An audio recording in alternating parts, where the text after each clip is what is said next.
Hello and welcome back. This is Sherry with Heart and Soulful in the studio today. If you are joining me for the very first time, welcome. I hope if you find this video helpful that you'll give me a thumbs up. And if you don't want to miss out on a thing, click on subscribe and you can get caught up on this series that I'm working on. So I started a new series a few weeks ago, and this one is my vintage grunge journal that is inspired by a ghost town called Bodie. And in the last video, I had mentioned that I had watched Nick the Booksmith do a beginner tutorial on bookbinding. And I have been trying to decide on my larger book what I want to do as far as, do I want to sew the signatures in before I decorate them or after? So I've decided to kind of, not sure, but I'm thinking that I'm going to do it maybe midway. So there are certain things that I want to do beforehand to the signatures, and I'm still just kind of putting those together, collecting my papers and things. So I want to do that. And then I will put them in. But in the meantime, I asked if anybody wanted me to go ahead and show the little modified version that I came up with from her tutorial on how to put my signatures in without having to have them exposed on the spine. So somebody asked me if I'd go ahead and do that. So I thought I would do this video because now I've been working on some other things, and I've had another question kind of unrelated, but this would be a good video for me to address that topic as well. So this is not my journal that I'm working on. This is a miniature version. I had showed that I had done some experiments after watching Nick's video and came up with this idea of how I might put my signatures in, since I had already done the cover and I didn't do it the way she does her covers. So that's why I had to go ahead and modify it. So I'm going to do it on a miniature one today so that you can kind of see how I do that. And then I'm going to address the question I had. And then if you stay till the end, if my battery holds out, I'm going to show you kind of some other things, fun things I've been working on for this project. So if you've watched the other videos, and I will put a link in the description to the whole playlist. So if you want to watch from the beginning, this is going to be video number 4. So the first couple of videos were inspiration for this project, how I kind of go through my process. Then we made a book cover from recycled food packaging. And then the second video was actually doing this treatment to the book cover to get that all finished. So now I'm going to work with this little one to show you how I put my signatures in. And so I've kind of prepped it ahead. I went ahead, if you recall the first video where I was putting the book page onto these, some of them I went ahead and finished off the inside too. And then some of them I did, and I left so that I can put a liner paper, a different decorative paper if I wanted to. And so I've done that on this new one. And I didn't do it, again, the proper bookmaking way, where it's, actually I have a book here I can show you. Normally, and the way that Nick the Booksmith demonstrated how you're supposed to do it, is when you put the signatures in, then you put this liner paper, and I'm not sure the correct term for it, but this kind of, I'm going to call it a liner paper. So it's actually the size of 2 pieces of paper, I guess, but it's one continuous sheet. So what happens is, you can see I just cracked that one, but you put this in last, and you go kind of into that crease, and then it's actually a loose page, but you've glued it just a tiny bit onto this first page of your book. So that's how she did it in her demonstration. And I put a link to her video in the last video, in my last video. I'll do it again in this one, so that if you want to see a beginner how to actually bind a proper book, then you can watch her video. So you'll see that I have modified mine. So because I already had my spine as part of my book, I needed to do it a little bit different. So basically all I did was I took, you can see I made this one out of a cracker box, and I took the measurement of the width of my spine. So I made another little extra piece that wide, but then I want it only the height. It's a little bit shorter. It's the height of my actual pages. So these are my signatures, and I decided in this one, I'm only going to do, in this one, I had done 4 folios per signature, and I had 3 signatures, and it's going to be a little big by the time you do any decorating. So I decided that I would do just 3 folios. And if you're brand new to all this, like I am, a folio is basically your piece of paper folded in half. That makes 1 folio. And then I've used different types of coffee stained paper for my folios. So I have a second one, and then a third one, and the third one has pockets. So what you need to do, in my opinion, before you sew your signatures in, is make decisions about if you're going to have pockets or want to do any stitching, because you'll want to do that before you sew them in. So in this one, I've sewn a couple of pockets in. In this signature, I wanted to do a little bit of stamping, and so I did that ahead. And then in this one, again, I just have some pockets. So those are my three signatures, and each has 3 folios. So that's what I'm going to be working with. And I'm clipping them just to kind of keep them in order. So I ended up trimming just a little bit off of that extra piece of, and it's just 1 layer of the cracker box, the width of my binding, and then the height of my papers. I don't want it to stick above that. Then, because I had used scrim on the back instead of like bookbinding fabric or tape, I wanted to use that on the inside too. So I just cut a piece. This one was about 2.5 inches wide. So I cut another piece 2.5 inches wide. And then I don't need the bulk of it going all the way over, because this is going to be glued down. So I just made enough extra that I can just fold it over and glue that down. So it's just covered, and it'll just have a nice finished look when it's finished. Okay, so because I had already done my inking on this, I'm going to take my my Distress Oxide vintage photo, and I'm just going to get these ends that are going to be hard to get after the fact, anything that's going to show. And this could be a step you do or not. I'm going to even maybe just do a little bit, because you're going to see maybe tiny bits in between my signatures. And that was another reason I needed to do it this way. If you watch Nick's video, she was doing an art journal where all of the signatures are just bound in really tight, and she could actually glue that spine.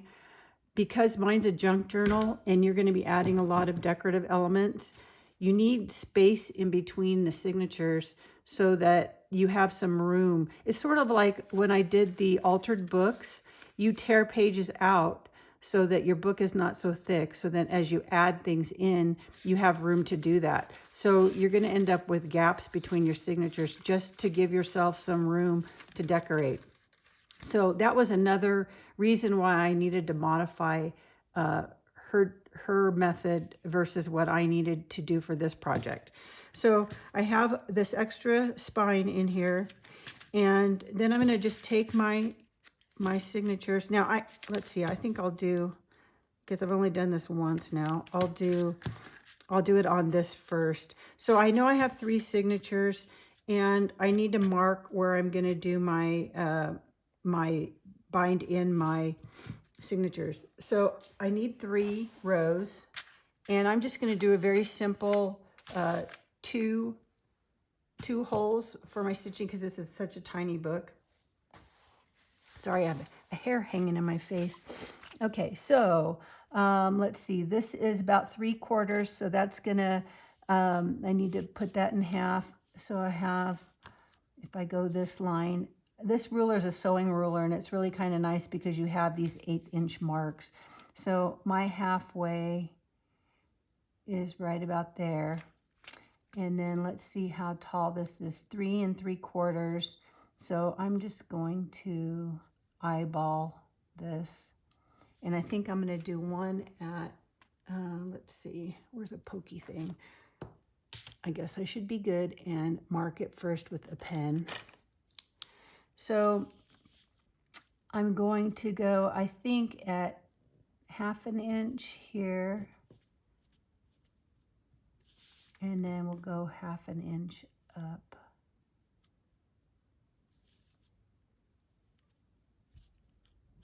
Okay, then I need to do 2 to the sides, but I want them close to the edge of my spine. I want to be able to leave a little gap. So I'm just going to kind of eyeball and use my ruler to give myself about 1/8 of an inch, I guess, in between. Maybe a little bit more.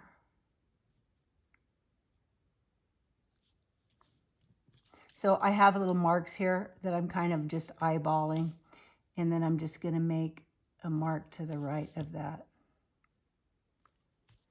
And then I'll do, now see, that's kind of crooked. It's not going to really matter because you're not going to see these, and that's kind of the nice thing about doing a hidden stitching, because you're not going to see it. So I've just kind of eyeballed and winged it a little bit. It's nice if you have them about the same distance from the edge, but this way I'm giving myself a little bit of room in between, hopefully. Okay, so I need to do the same thing. And actually, I think how she did it was easier. She went and made a mark on the back of her signatures first. So I'm just going to kind of make a mark on these so that they're all about lined up. And that's another thing I like about that these are junk journals, because they don't have to be perfect. So I've got my marks that I need to use there, and I'm just going to double check and make sure they line up with my holes there. Okay, that's where I'm going to stitch. So now I just need to make holes. I have this little pokey tool. You know, if you've watched my videos for a while, you know that I have my little bookbinding kit. But I wanted to really do this whole project trying to not use too many tools that you just wouldn't already have. So I've been really kind of keeping that in my mind, even as far as materials and things, because this is a grungy journal and it's based on a ghost town, an old town. And so I thought I kind of even want to do this utilizing what they might have had then. You know, they wouldn't have this tool. So I'm just going to use a regular old needle. And I'm going to make my holes here first.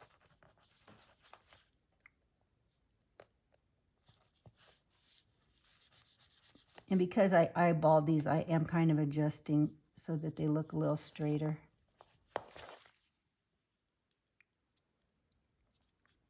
Okay, now that's a little harder to get into with this small needle that I'm using.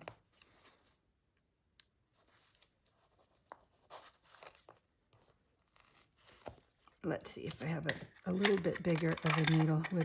Oh, this will work. This is easier because I'm not going to hurt the end of it's a T-pin. I'm not going to hurt the end of my finger pushing it through here. Much easier. Or a thumbtack or a, push pin for your bulletin board. Something like that would be easy so you don't poke through your finger. Okay, so I've made holes through that. And now I just need to do them through my pages.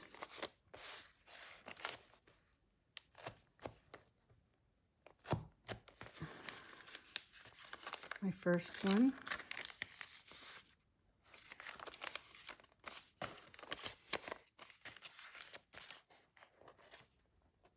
And if you, are trying to be perfect about it, like the book she did, she needed to be a little more perfect. And if you're doing like an art journal where you want the pages to be all lined up, you can clip these together when you're punching the holes. That way they'll stay nice and lined up. But mine aren't all perfectly sized the same anyway, so this is fine. Okay, so I have my signatures and I have my extra little piece. So now I just need a needle and thread. And you can do this all in one run kind of thing. So let's see, I am going to tie from behind. So I'm going to start just with the first one and leave a little tail so you have room to tie. And then I'm going to take this one, go in the hole from the inside,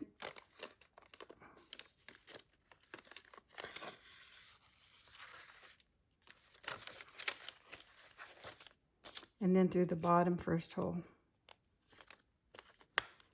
Easy, easy, easy. And then pull it tight. Okay, and then my second one, I'm just going to come in that middle hole and then grab my next signature. Make sure you have it the correct upside, top side on the top.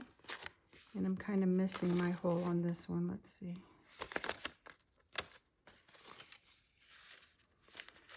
So I think this is probably, I have a few subscribers that we kind of message back and forth.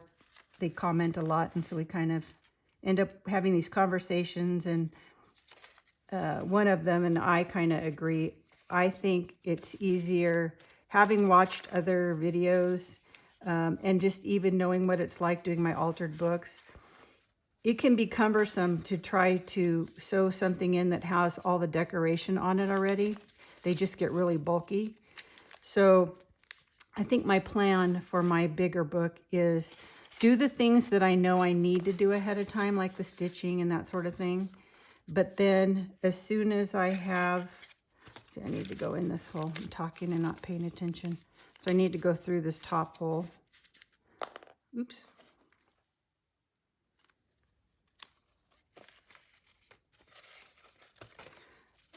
But to do what you need to do ahead of time, but then put them in and then finish the decorating. That way you're not having to deal with so much bulk. So that's kind of my plan. We'll see how it goes. I'm just, you know, things change as I go along, just depending on what happens, because I don't have a completely clear path for this journal yet. That's why the prompt list and all that kind of stuff is helpful. Taking notes about it for myself. It'll help me to learn how to do this. Sort of like, you know, writing down and repetition and kind of thing. That way, when I, you know, go to do another one or whatever, I kind of have a recipe for it, I guess. So then I'm just going to go and I'm just going to tie this off, because again, all this is going to be glued and buried and it doesn't have to be pretty.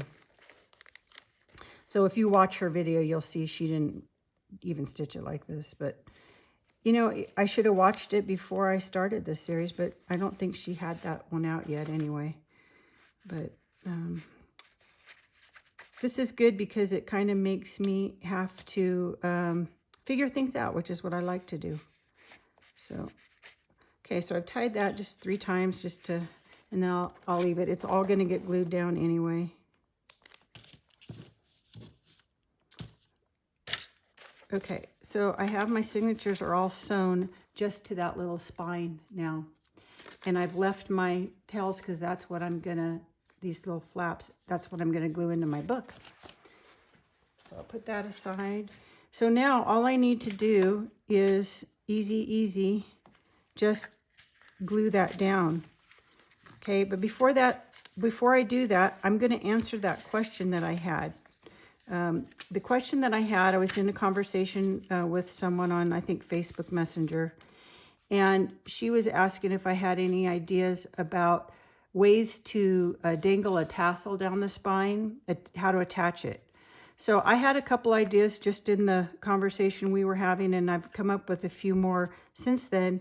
So I thought it would be good to address that question during this episode, because my ideas involve attaching it in here before you glue this in. So for those of you who are going to go ahead and put your signatures in before you decorate them, then you might want to also, if you want to do some kind of dangle on your spine, you might want to insert that before we glue this in. So I'm going to show a couple of ideas that I had. My first one that I had mentioned to her was to take a little bit of ribbon or fabric. I kind of pulled some things that would go with this theme, this grungy vintage thing.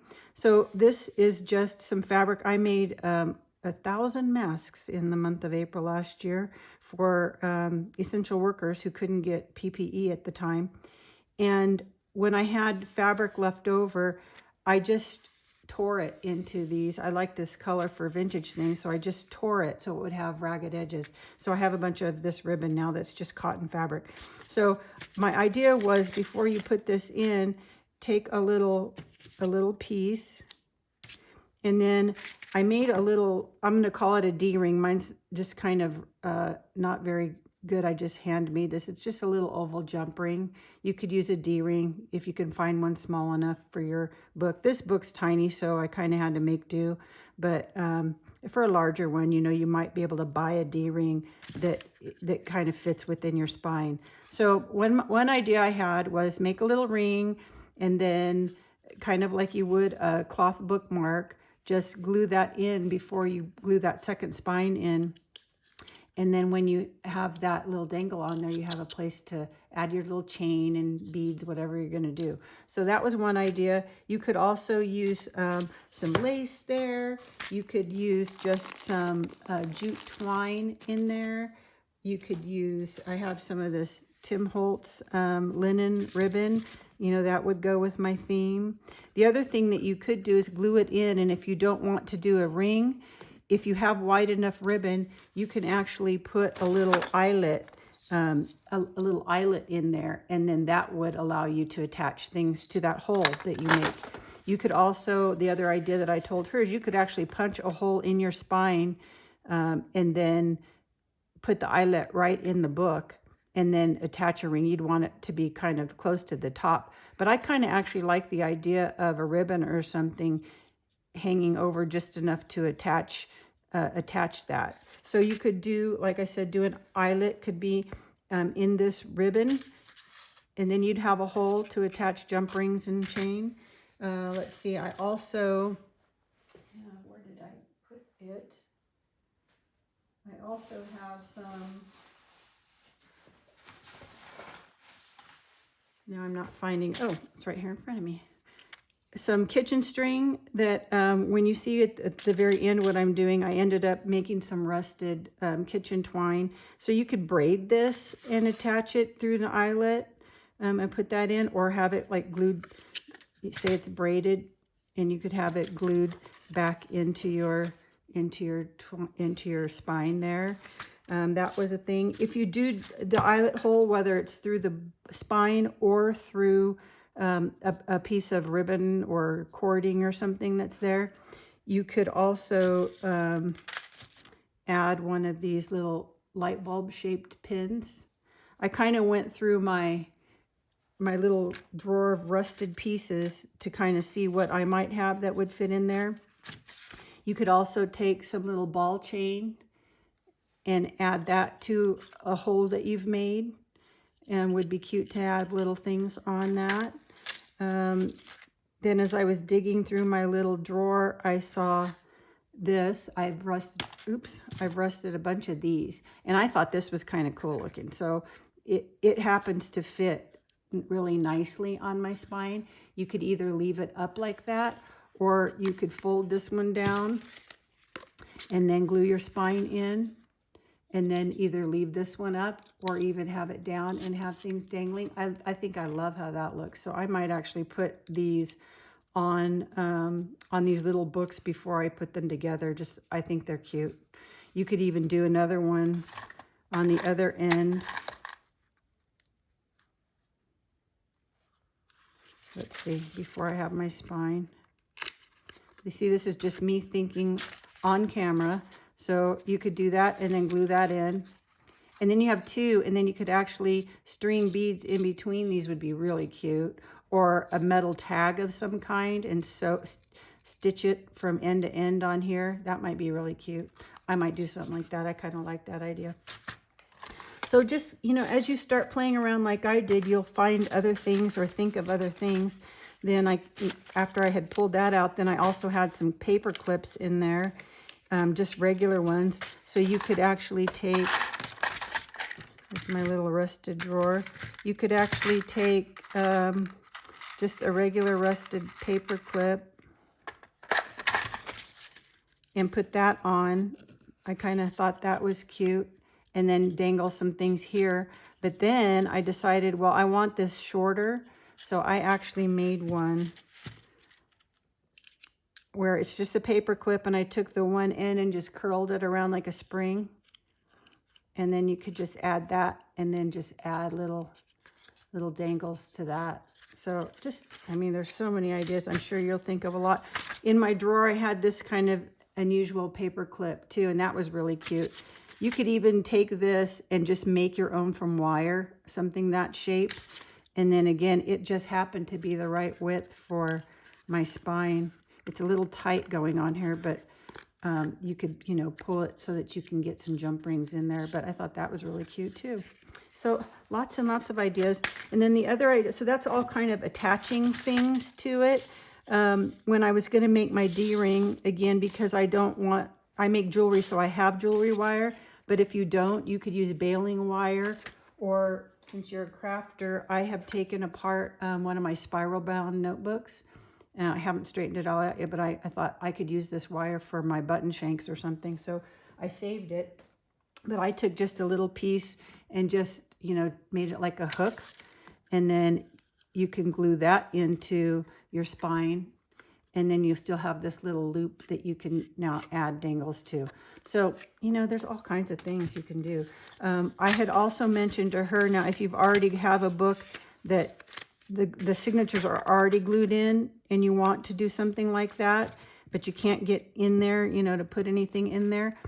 If you've watched my, a while back, I started a series where I'm combining jewelry techniques with junk journals and things. One of the things that I had a demo on is making this bookmark. So this one's a little large, but you can see I've had added chain to it, and then you could do all kinds of beads or whatever you want to do. You could make it miniature so that it fit in this book. So I had mentioned her bookmark, and after I said that, I thought, well, she's probably thinking like a regular bookmark, you know, a card kind of one that has a little tassel on it, which you could do that too. But this is what I meant, just kind of the hook style. And, you know, one the appropriate size made out of, like, again, baling wire or something like that would be really cute. So that's just another idea. So lots of ways to hang dangles, but if you want to embed something in that spine, again, you'll want to do that now. So back to our gluing this in now. So I'm just going to, I think for the back part, I'm going to use a really maybe good heavy glue. Let's see. I think I did the other one with just my art glitter glue. And I have Mod Podge out too, but I think for the spine part, I'm going to go ahead and use this. So I'm just going to put a generous amount.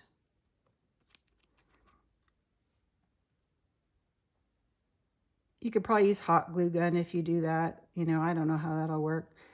I always think sometimes hot glue things, sometimes they'll pull apart depending on what you're trying to attach to each other. E6000 if you want. I'm sure there's probably some special kind of bookbinding glue that I don't have, but I have this. So I'm just going to put a good amount on the spine first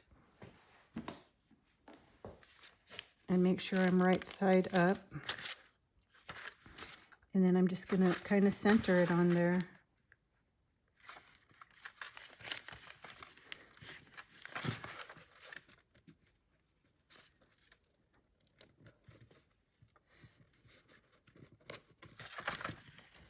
So you want something that dries fairly quickly so you don't have to sit here forever and hold this. But you're just going to push that in. Make sure I'm within my spine. Just like that. So I'm going to let that sit up for a few seconds here.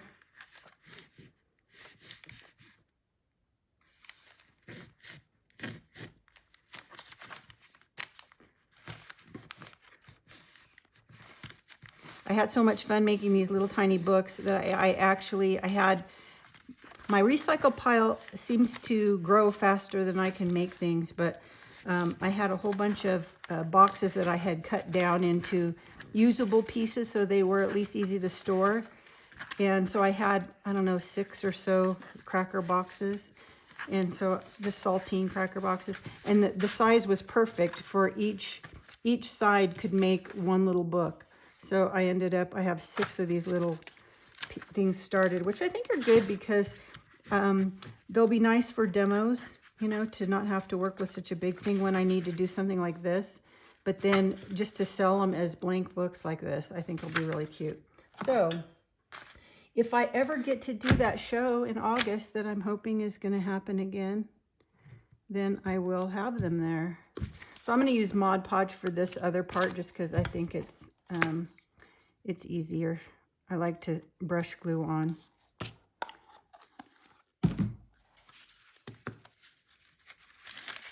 So I'm just going to glue these flaps down too. Just that easy. And that's going to hold my whole little spine in there. So normally you would have this would be like bookbinding tape, bookbinding fabric. And so it would maybe be not showing, your liner paper goes on top of that. But just because of the style of my book that I'm doing, I just like the idea of it showing. So I need to get something here, a little piece of, this is just a little piece of acetate from a card box lid or something that I just cut to have so that I could do that. So I can hold it and I won't get glue on the parts I don't want to get glue on while it dries. So that's it. That's pretty quick. And that's going to dry fast. And then if you need to add any, I'm going to add some inking to that just so you see it better after the glue dries. So I need to do this other side. And easy, easy. So it's just, you know, I'm going to have to watch. I subscribe to Nick the Booksmith because I need to watch. I'm sure she's, you know, she's a professional. She knows what she's doing. So I need to kind of learn from her, I think. But I think for my first little proper-ish books that, you know, my little modified version worked out okay. I liked hers because it was that sort of floating spine the way that she did it. And this can kind of be that way too if I didn't glue that back down, which I think I did on this one, yeah. But I think that works out cute. And I think that's gapping there because it's telling me to put one of these on before you're done. Since I forgot to do that. See if I can, I don't know if I can do it now. No, maybe not. But maybe I want to do something. I'll put this one. I'll put this one in since it'll fit still.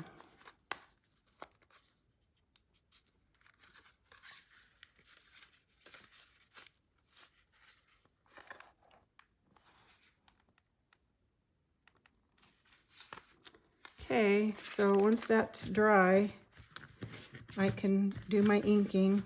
So I'm going to put that aside because it needs to dry, but you can see it's just an easy little, this one I had already done the decoration before, so that's why I had to do my modified thing. But I like how it came out. It's just cute. So I'm going to have 6 or 7 of these things laying around here in a bit. Okay, for the other thing that I wanted to show you, if I have any battery left here on my chart, my phone, is what I have been working on. So after my last video, one of my subscribers, thank you, Cindy, she's always great about commenting and giving me ideas and things. So she had recommended to me, I think it's the oak, oh, now I can't think of oak journal, the oak journal. Oh, I can't believe I can't think of the name. I'm going to put it in the description. I'm going to put a link to her page because I've now subscribed to her too. And she did a video. I'm not going to maybe demonstrate this because she does a great job. So I'm going to link hers and you can see what I have been practicing on the last couple of days. Mine did not turn out near as wonderful as hers did, but I thought I'd show you anyway because it's kind of exciting. So she had mentioned, Cindy had mentioned that I should look at this. She was rusting fabric. And so these are, let's see, I think these are the ones I just pulled off today. So I want to show you the other ones first, I think. So I've done this for 2 days now, playing around with these. And she took just like 400 thread count sheets, and I just grabbed fabric that I had. I did have an old pillowcase, and then I just had just some plain cotton fabric that I tried. She did this with vinegar, just household vinegar and salt was for one of her methods. And I didn't do the more complicated method than she did, one where she steamed it. She steamed her little bundles.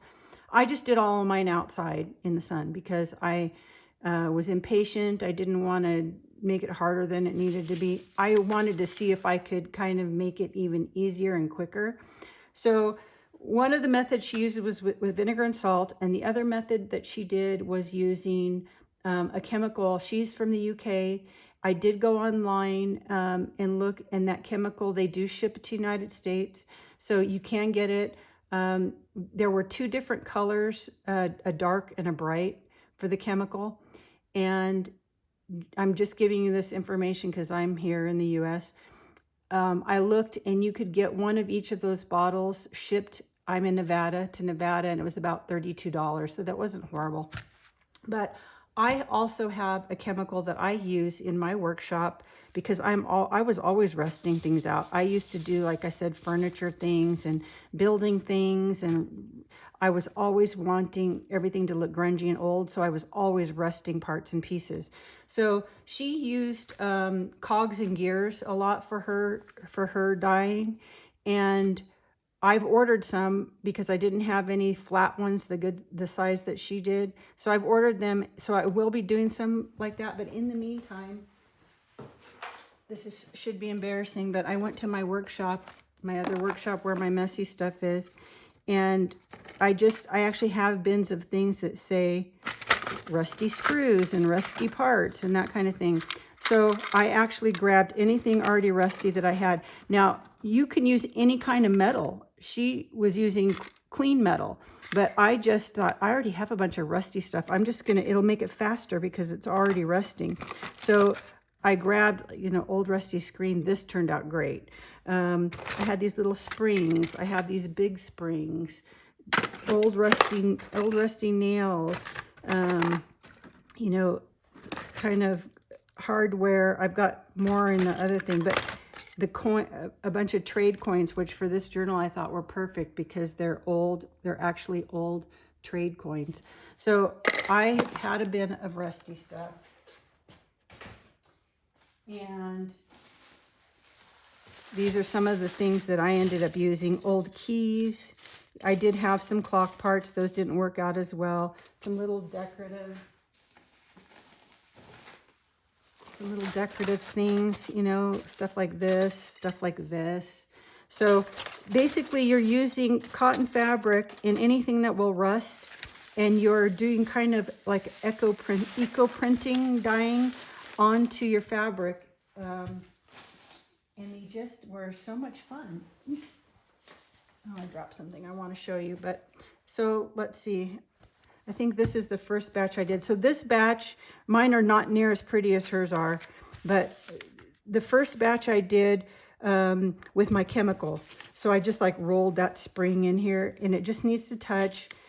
I doused it with the chemical, put it outside, and just within a few hours, it was already like this. And the gray that you see is not from the rusting process. Afterwards, I just got black tea and made some really hot water with tea, and then I just kind of sprinkled it so you can see the droplets, and then let that dry in the sun. These were some like garden stakes, that you use to hold your irrigation hose down. Those, I had those that were rusty. Some of mine, you know, I didn't leave these for very long. I was too impatient. This was the screen. I love how that turned out. So I just have a whole bunch of different ones. You can kind of see if I would have left them longer and they rusted. You do see the cog and shape, the gear shape. So I've ordered some of those because I really like how the little washers and different things look. So I'm going to be doing these better, but this was just my first playing around. And then these are the trade coins. Some of the stuff you get will do a verdigris finish. And so you'll get, instead of just the rust, you'll get the whole verdigris look. And so I put them in a row just to see if I could kind of control a pattern instead of just doing it random. So I've just got a little variety here. This one didn't come out very good, so I just did a lot of that tea, black tea on there. This was one of those little handles. So if I would have left them longer, I think, and I did some rusty nails, different things. This one you can kind of see the shape of things better. The keys and rusty nails, another little thing. That spring I had laid there. And these are the trade coins. And then that one turned out pretty good because that was, a piece was really flat. So these were my first attempt. Not, like I said, if you see hers, they're beautiful. But you take, the way she was using them is then you tear them up into little pieces, or, you know, tag sizes. And then she was embroidering on them too. And just gorgeous. So I want to do some of that for this journal. I thought since I did slow stitching on the last one, I could use for this grungy journal some of this rusted pieces. This was like the inside of a doorknob. There's like 3 little holes for screws, and then this is a nice flat piece. These came out pretty good, but then when I soaked them afterwards, they kind of bled a little bit. They weren't as defined. It was hard for me to know, just because I was leaving them outside to dry, how long I needed. And these were done with just the vinegar. You just soak your fabric in vinegar and then lay it out. I laid it out on a cookie sheet on bubble wrap just to kind of keep that moisture in for a bit. And then this was all vinegar wet, laid my pieces on it, and then put another piece of fabric on top of that, got that all wet with vinegar also, and then covered it with bubble wrap too. So it kind of would take time to dry. So this one, I think I started yesterday afternoon, and I took them apart this morning. So that was just kind of sitting overnight. So it wasn't sunny or anything. And then again, the gray you see is with the tea, the black tea, adding that afterwards. This one, instead of just splattering it, I used a turkey baster. I don't have one of those little pipette things, but I did find this that I could use next time. She had used something like this where you kind of just, you know, put it where you wanted. But I kind of like, because my fabric, I didn't get a lot of rusting because I was too impatient. I still had a lot of white fabric, and I wanted it to have a color too. So I liked adding more of the gray. This one turned out great. I love this one.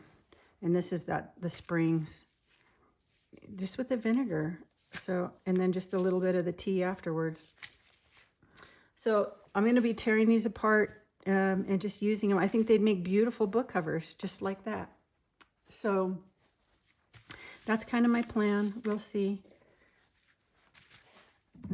This one was with those curly springs. And this one and a couple of them, what I did was, and this is what she did, is lay the spring or whatever, coins or gears or whatever, and then just roll it up really tight, you know, kind of like this. And then I used some kitchen twine to bind it. So I had these little packets. So these had to then dry like that. But everywhere the fabric is touching a metal thing is where it's going to rust. So you never know what you're going to get when you open that up, sort of like tie-dyeing. But I like how that turned out too. And that's kind of the method I think I'm going to do when I do get the gears and when I get those, that I can do what she did. So we'll see how they turn out. But that was kind of a fun thing I was working on. And I'm going to end up, I dropped this. I had this, let's see, where'd my piece of paper go? I had this idea. I've been, you know, making these jelly print papers just to look old and grungy. So I was going to use this one, and I printed this old barn. This was from Bodie, onto vellum to see how that would look. So even just like layering things, and then I wanted to take, let's see, not that one of these with the springs, this one. I just loved this little centerpiece to me. I think this side's darker. Kind of had like a little old scraggly fence look to me, or like wispy, you know, wheat in the field kind of look.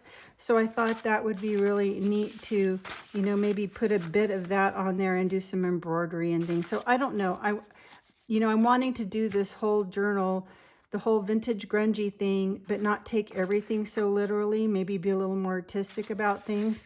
So that's kind of some things that I want to work on. So you can see this is taking me a lot of time because I'm trying to get all the bits and pieces done. And then the other thing that I did today,